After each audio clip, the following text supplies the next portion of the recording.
Halo, kali ini saya akan mencoba menjelaskan mengenai salah satunya bijaksana mengelola anugerah Tuhan dalam keuangan. Ini saya tekankan karena berkat yang dari Tuhan itu adalah anugerah Tuhan yang wajib kita kelola dengan hikmat dan bijaksana. Yang pertama adalah prinsip yang pertama adalah uang adalah alat tukar yang global. Jadi sehingga banyak orang bilang apa-apa karena uang gitu. Karena uang ini sendiri seakan-akan bisa menjadi Tuhan. Di Alkitab dikatakan kita itu hamba Tuhan atau hamba mamon, melayani Tuhan atau melayani mamon. Menjadi kaya tidak salah, yang salah adalah menjadikan uang sebagai pengatur hidup kita. Sebenarnya kita itu bukan pemilik di dunia ini, kita adalah bendahara atau servant atau penata layan di dunia ini. Oke, kita akan mulai mengenai arus keuangan dulu. Jadi arus keuangan ini sendiri ada masuk, ada keluar ya. Jadi masuk itu ada dua cara. Caranya aktif dengan kita bekerja atau berusaha atau berbisnis atau apa saja. Yang kedua pasif income, artinya tanpa kita bekerja ada keuangan yang masuk. Nah, ini bisa dari hasil bunga deposito, kupon pinjaman, terus bisa juga dari hasil sewa properti dan lain-lain. Sedangkan untuk pengeluaran itu saya bagi 3, yaitu 3S, yaitu yang pertama saving, kemudian spending, dan yang ketiga adalah serving, bagaimana kita membagikan buat orang lain. Contoh langkah-langkah pengelolaan dalam keuangan adalah yang pertama kita harus tahu dulu spendingnya itu berapa.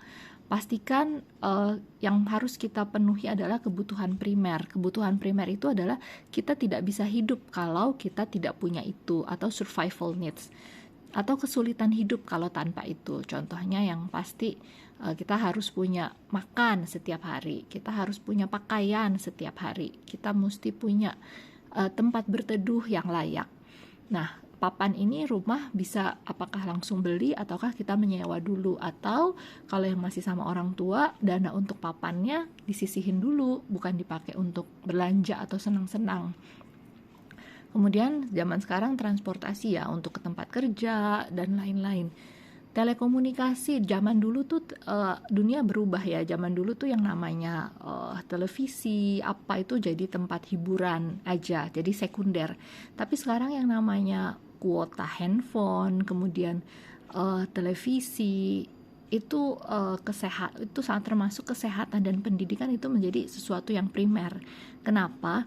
Karena ya dunia kan sudah berubah ya. Jadi kalau zaman dulu tuh pendidikan sama kesehatan itu belum menjadi kebutuhan primer, sekarang berbeda. Termasuk seperti kuota handphone atau wifi itu sekarang sudah menjadi kebutuhan yang bisa kita bilang primer, apalagi di dunia komunikasi digital dan di perkotaan. Nah, ini adalah target passive income kita yang di awal. Jadi pertama kita bisa spending dari income kita, tapi sambil kita spending dari income kita untuk kebutuhan primer, kita juga harus punya target, kita harus punya passive income atau dana pensiun untuk memastikan kebutuhan primer kita terpenuhi. Ini apa tujuannya? Supaya anak-anak kita tidak jadi sandwich generation, harus menghidupi papa mamanya, menghidupi anaknya sendiri, ya itu kasihan mereka. Nah, kemudian yang kedua, jadi yang pertama waktu kita dari awal bekerja, kita tahu spendingnya berapa, kita sisihkan dulu untuk spending. Nah, ketika income naik, jangan spending kita yang naik, tapi kita naikkan dulu saving sama serving. Kapan spendingnya terus naik dong kalau income naik? Nanti ada waktunya.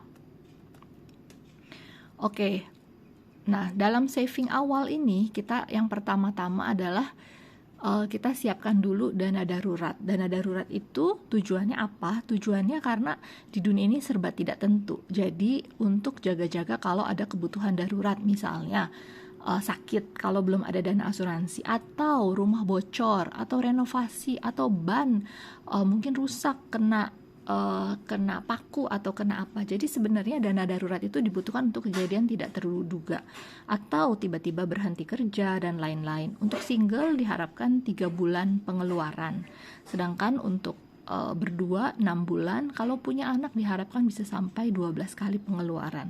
Kenapa? Tujuannya adalah untuk ya sambil mencari pekerjaan atau tadi kebutuhan-kebutuhan tadi bisa segera dituntaskan. Misalnya kalau rumah bocor kan juga nggak bisa ditunda-tunda, atau kalau ada orang tua yang sakit kan juga tidak bisa ditunda-tunda. Nah, sambil jadi kebutuhan primer sambil spending kebutuhan sekunder. Kebutuhan sekunder itu contohnya apa? Pendidikan dan kesehatan yang meningkat. Misalnya kalau dulu budget kesehatannya hanya BPJS, sekarang bisa jadi mungkin asuransi yang swasta atau asuransi mobil. Itu hal-hal yang sepertinya kita bilang sinking fund, itu juga harus masuk ya ke dalam budgeting. Kemudian kenyamanan yang wajar, misalnya kalau weekend mau makan di luar atau anak-anak lagi liburan, ada main-main keluar, makanan jadi organik, atau sekarang olahraga dan hobi itu juga bisa masuk ke dalam budget kebutuhan sekunder. Atau traveling dalam negeri, atau misalnya mau ganti pembelian besar seperti kendaraan. Nah, kebutuhan tersier itu adalah kebutuhan yang dalam tanda kutip lavish living ya, atau kemewahan. Jadi itu contohnya hiburan khusus, travel keluar. Jika ada kelebihan dari budgeting itu bisa, atau sisihkan khusus, atau dari kelebihan passive income yang belum digunakan. Misalnya kamu sudah ada passive income sekian tapi kamu masih bekerja. Nah, itu kamu bisa sisihin juga untuk kebutuhan tersier. Nah, jadi dalam persiapan passive income atau dana pensiun itu selalu siapkan minimal untuk 1 orang jika single, atau 2 orang jika berpasangan. Karena asumsinya anak-anak sudah mandiri pada saat usia pensiun. Kalau passive income kalian sudah tersedia dan kalian ternyata belum pensiun, kan gak ada masalah, dananya bisa dipakai untuk kebutuhan tersier. Ya, jadi ingat bahwa kalau kita sudah siapkan dulu atau saving dulu, itu gak ada kerugiannya, karena itu tetap bisa digunakan untuk lain waktu. Jadi kalau dibilang YOLO, you live only once, jadi habiskanlah masa mudamu dengan bersenang-senang atau berboros-boros, itu tidak pantas ya, karena memang ada aja kalau dibilang oh ya takut mati muda segala macam, tapi kenyataannya harapan hidup orang-orang Indonesia rata-rata sudah 72 sampai 73 tahun, ada yang lebih malah kalau kesejahteraan dan kesehatannya meningkat. Dan jadi kalau dibilang kans untuk kalian hidup lebih panjang itu sebetulnya lebih lama. Jadi daripada kalian hidup panjang ternyata merepotkan orang lain, lebih baik kamu sudah prepare sendiri. Nah, yang tadi saya masukkan surfing bukan berarti itu terbelakang, tapi justru di awal kamu sudah pisahkan terlebih dahulu. Surfing ini saya masukkan pajak juga. Kenapa? Karena pajak itu sebetulnya dipakai untuk mengelola negara, artinya untuk dana sosial juga, untuk dana pembangunan jalan, itu namanya kita termasuk surfing kepada negara.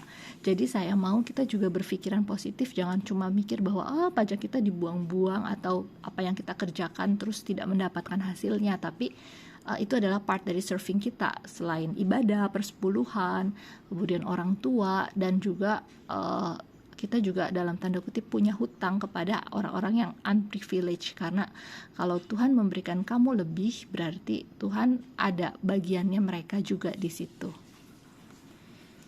Nah, terus kalau ditanya bagaimana sih, berapa banyak yang harus kita tabung dan save dan lain-lain. Yang pertama adalah prinsipnya waktu income naik, spending tidak harus naik.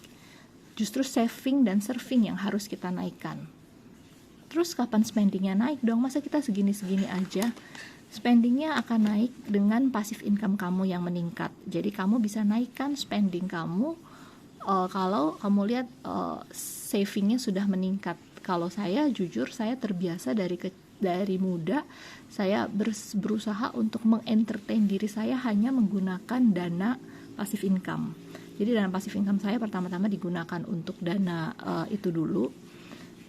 Entertainnya kan masih sedikit ya, dana dari passive income untuk entertain. Nah, setelah passive income-nya dibangun, meningkat, baru saya coba gunakan dana sehari-hari, daily needs atau survival, itu dicoba dulu dengan passive income.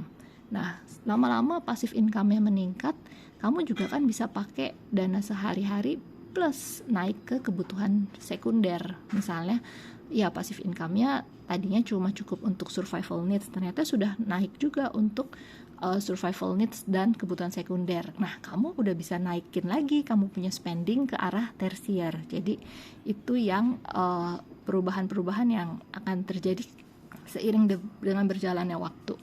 Nah, rule of thumb-nya itu apa? Rule of thumb-nya kalau untuk jika itu semua mencukupi, kalau kalian tidak sandwich generation atau tidak banyak tanggungan atau income yang mencukupi, kalian bisa rule of thumb minimal kamu pakai 50% masa kini, 50% masa depan. Itu setelah dipotong surfing ya.